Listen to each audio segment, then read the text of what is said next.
नमस्कार मित्रों भाषा का सवाल जो है वो कई बार हाशिए पर सरक जाता है जब हम किसी भी सृजनशील शख्सियत की बात करते हैं।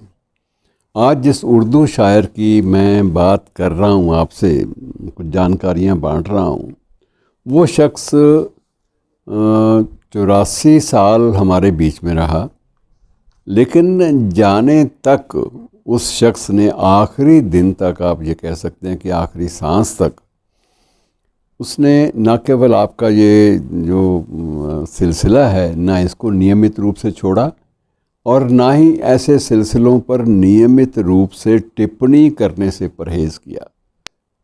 सांस उखड़ी हुई है, बिनाई काम नहीं कर रही। बिनाई से मेरा मतलब आप समझते हैं कि जो नज़र है वो इतनी ज़्यादा कमज़ोर पड़ चुकी है कि अब वो पढ़ भी नहीं सकते, अपना ही लिखा हुआ पढ़ने से भी मोहताज हैं, और दूसरा कोई अदबी रिसाला भी उनके सामने आए तो इसलिए कई बार ज़ोर लगा के मशक्क़त करके पढ़ लेते हैं, क्योंकि उर्दू अदब उनकी एक कमज़ोरी भी है और उनकी ताकत भी है, दोनों बातें हैं।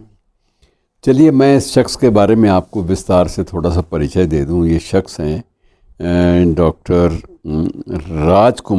राजेंद्र कुमार मल्होत्रा। पूरा नाम डॉक्टर राजेंद्र कुमार मल्होत्रा, लेकिन आप लोग या हम लोग इन्हें अदब की दुनिया में कुमार पानीपति के नाम से जानते हैं। डॉक्टर कुमार पानीपति।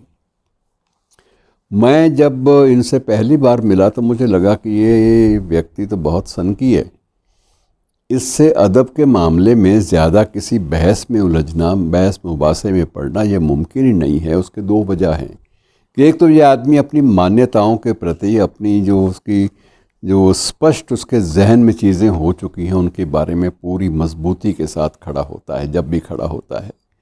और दूसरा ये है कि इस बंदे का ज्ञान इतना ज़्यादा वसी है, इतना ज़्यादा फैला हुआ है कि उसे किसी भी छोर से कमज़ोर पाना, किसी भी ज़ाविये से उसे कमज़ोर पाना, किसी भी कोण से उसमें कमज़ोरियाँ ढूंढने की मशक्क़त करना बिल्कुल व्यर्थ साबित होगा। उसमें कोई कमज़ोरी आपको नहीं मिलेगी। और ऐसे ज़हीन जो शख्स हैं, ऐसे ज़हीन शायर जिसमें जो बौद्धिकता भी रखते हों और प्रबुद्धता भी, दोनों चीज़ों में फ़र्क है। एक इंटेलेक्चुअलिज़म हो गया और दूसरा क्रिएटिविटी हो गया। इंटेलिजेंस भी है और इंटेलेक्चुअलिज़म भी है, प्रबुद्ध भी हैं और साथ साथ बौद्धिक भी हैं, सोच भी सकते हैं, कल्पनाशीलता है नई बातें सोचने में और नई बातों के उसकी वजाहत करने में, उसकी पूरी पूरी व्याख्या करने में ये शख्स पूरी तरह से अपनी महारत हासिल कर चुका था। और इसने अपनी ज़िंदगी में ज्ञान के मामले में और अपनी नॉलेज के मामले में और अपनी मान्यताओं के मामले में कभी पीछे मुड़कर नहीं देखा। आप कोई नज़्म, कोई शेर इनके सामने गलत पढ़ लें तो आपकी मुसीबत आ जाएगी। बर्दाश्त ही नहीं करते थे कि एक तो शेर उसकी टांग तोड़ दे कोई आदमी, तो ये इनसे बर्दाश्त नहीं होता था। और अक्सर इनके ये आप वो जैसे हम लोग यूज़ करते हैं, प्रयोग मिलाते हैं, कोप भाजन, कि कोप भाजन अर्थात इनके गुस्से का शिकार होना पड़ता था, क्योंकि ये सब कुछ बर्दाश्त कर सकते थे पर एक तलफ़ुज़ में गलती, और दूसरा जो ट्रुथफुलनेस है, जो हकीकत है, उसमें गलती कोई हो, गलत बयानी कोई हो तो उसे ये आसानी से बर्दाश्त नहीं कर सकते। ये बात अलग है कि आप कई बार माफ़ियाँ मांगने के बाद, इनसे गुजारिश करने के बाद आपको ये स्वीकार कर लें और आपकी बात सुन लें, लेकिन इसके अलावा कोई भी रियायत इस शख्स से कभी मिला नहीं करती थी। मैं इनके संपर्क में लगभग 3 दशक पहले आया। मैंने करीब से देखा इनको। कहाँ आदमी अंग्रेज़ी का मास्टर एमए और उसके बाद पीएचडी भी अंग्रेज़ी में, अंग्रेज़ी साहित्य में, और अंग्रेज़ी साहित्य में ही सारी शिक्षा लेने वाला व्यक्ति जब उर्दू के बारे में बहुत अधिकार से बात करता है तो बड़ा अच्छा लगता है कि आदमी भाषाई तौर तरीके पर सिर्फ़ इसलिए ज़हीन नहीं है, सिर्फ़ इसलिए प्रबुद्ध नहीं है कि उसका वास्ता अंग्रेज़ी अदब से या उर्दू अदब से रहा है, बल्कि इसलिए भी ज़हीन है कि उर्दू अदब उसके लिए एक ऐसा है कि इसको तो वो भुला ही नहीं सकता। उसकी सांस, ये प्राण वायु जिसे आप कहते हैं, उसकी सांस का एक तकाजा है कि उर्दू अदब तो रग रग में, उसकी हर सांस में रचा बसा हुआ है। वो शख्स उर्दू अदब की सीमाओं से और उर्दू अदब की हदूद से कभी बाहर नहीं गया। और साथ साथ ये भी है कि उसने अदब के मामले में अंग्रेज़ी साहित्य का विद्यार्थी होने के नाते जहाँ जहाँ उसको ये लगा कि अगर पी.बी. शैले की कोई बात किसी उर्दू अदब के बंदे के साथ जुड़ती है, या टेनिसन की कोई बात अगर किसी उर्दू अदीब के साथ, शायर के साथ जुड़ती है, तो वो बड़े खुले मन से उन दोनों की मिसालें देकर, उन दोनों के कोटेशंस देकर बाकायदा अपनी बात को सिद्ध करने में हमेशा कामयाब होता था। और ये बड़ी खुशी की बात होती है मित्रों, ऐसा अक्सर नहीं होता। और अच्छी बात मुझे ये लगी कि जब वो फिराक गोरखपुरी साहब और निराला जी की दोस्ती के बारे में जितना ज्ञान उस शख्स को था, उतना हम हिंदी वालों को भी नहीं था, मुझे तो कम से कम नहीं था। लेकिन बहुत सी बातें उनके मुंह से सुनने को मिली। वो ख़ुद ही बताया करते थे कि मैं एक बार इलाहाबाद में गया, ख़ुद ही बताते थे कि कैसे तेजी बच्चन को उन्होंने करीब से देखा और करीब से सुना, और कैसे उसके प्लेस भी एक दो देखे। तेजी बच्चन से मेरी मुराद अमिताभ बच्चन की अम्मी से है, माँ से है, डॉक्टर हरिवंश राय बच्चन की पत्नी से है। तो उसके प्लेस, क्योंकि वो रंगमंच की शैदाई थी और रंगमंच की, उसको रंगकर्मी माना जाता था मूल रूप से, और वो रंगकर्मी होने के नाते उसकी जो भी उपलब्धियां होती थी उसके बारे में ज़िक्र करना और पूरे विवरण के साथ उसको दोहरा देना, ये डॉक्टर कुमार पानीपति का ही इनका एक ख़ास चलन था। चलिए जाते जाते मैं कुछ एक उनके शेर पढ़ दूँ। अब वो चले गए इस दुनिया से, लेकिन उनकी यादें जो हैं वो जहन पे दस्तकें बिछाती रहेंगी, निरंतर मुतवातिर इस बात की गवाह रहेंगी कि हमने अपने वक्त में कभी उनके साथ या उर्दू अदब के साथ कोई भी गुस्ताखी करने की हिम्मत ही नहीं की।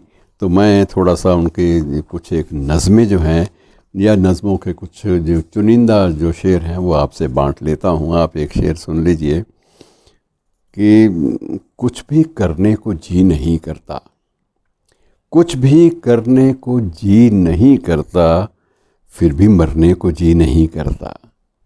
कुछ भी करने को जी नहीं करता, फिर भी मरने को जी नहीं करता, कि नन्हे मुन्ने हंसी परिंदों के पर कुतरने को जी नहीं करता। तो सौंदर्य बोध देखिए इसमें, नज़ाकत और लताफत जो है वो किस कदर से आपस में वो जुड़ गए हैं, इस बात का अंदाज़ा लगाइए।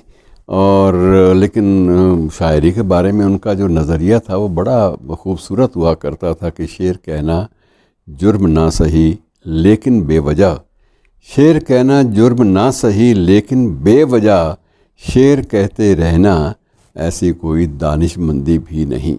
कि आप व्यर्थ में कुछ क्रिएटिविटी का उसकी नुमाइश लगाते रहें, इससे भी बात नहीं बनती।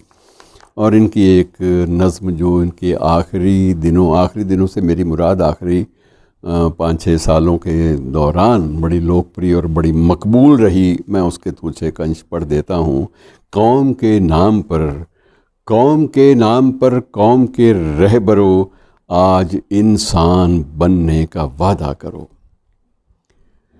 कौम के नाम पर कौम के रहबरो, आज इंसान बनने का वादा करो, आज इंसान बनने का वादा करो। सख्त नाचार है कौम वीरान है, कौम की ज़िंदगी गम का तूफ़ान है, कौम की ज़िंदगी गम का तूफ़ान है, गम के तूफ़ान में कौम डूबी अगर बच न पाओगे तुम, कौम के साथ ही डूब जाओगे तुम, कौम के साथ ही डूब जाओगे तुम।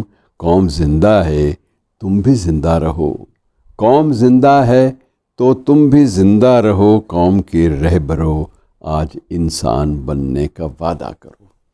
तो ये शख्स कितना वर्सेटाइल था, जिसे आप जीनियस कहते हैं, वस्तुतः जीनियस। और मैं बड़ा इसलिए भी उनकी याद बार बार परेशान करेगी कि जितने भी एपिसोड हमारे इस कार्यक्रम के आए, कोई भी एपिसोड ऐसा नहीं था जो उन्होंने चुपचाप, अगर कोई हल्का था तो उसको हल्का कहा, और कोई अगर प्रखर और ठीक ठाक था तो उसका हमेशा एक शाबाशी का नज़रिया उन्होंने व्यक्त किया। कई बार लिख पाते थे मैसेज, कई बार नहीं, और कई बार लिखवाते थे अपने बच्चों से, और कई बार ऐसा भी होता था कि वो वॉइस मेल पे ख़ुद अपनी आवाज़ में अपनी प्रतिक्रिया ज़रूर दे दिया करते थे। साथ में यही कह दिया करते थे कि भाई मुझे अब तो बिल्कुल ही दिखाई नहीं देता, लेकिन मैं लगा लेता हूँ आपका फ़ोन और पूरी बात सुन लेता हूँ, समझ लेता हूँ। और मुझे एक बार उनकी, आप अंदाज़ा लगाइए संवेदनशील कितना होता है सेंसिटिव शायर, कि मैं एक बार पाकिस्तान की यात्रा पर गया तो मैंने उनको बताया कि कैसे ननकाना साहब हम लोग गए और मेरे साथ पंडित जसराज भी थे। तो उन्होंने फ़ौरन कहा कि तुम चल कर गए थे? मैं कहा जी हाँ। अपने पाँव इधर करो। मैंने कहा जी क्या हो गया? मैं इसे हाथ लगाना चाहता हूँ। मैं कहा जी महाराज ये पाप ना चढ़ाइए, ये सवाल ही पैदा नहीं होता, लेकिन वजह बता दीजिए। कहने की वजह इसलिए है कि वो जगह है जहाँ मेरा भी जन्म हुआ था, और जो मेरी सरज़मी है जहाँ मेरा जन्म हुआ था उसी इलाके में आप लोग घूम के और मैं आपके पाँव को हाथ भी ना लगा पाऊँ तो ये तो गलत है। लानत है ऐसी उम्र के ऊपर। तो ऐसी बातें कर लिया करते थे। मैंने कहा जी अगर आपसे पाँव को हाथ लगा लिया तो लानत हमारे ऊपर नाजिल हो जाएगी, इसलिए हम ये गुस्ताखी हरगिज़ नहीं कर सकते। और फिर भी आपका एहतराम कि आपने जन्मभूमि को आपने इतनी शिद्दत के साथ याद किया। चलो दोस्तों, ऐसी शख्सियत को नमन कर लें और उनकी यादों को हमेशा जहन में बनाए रखें, हमें ताकत मिलती रहेगी। शुक्रिया।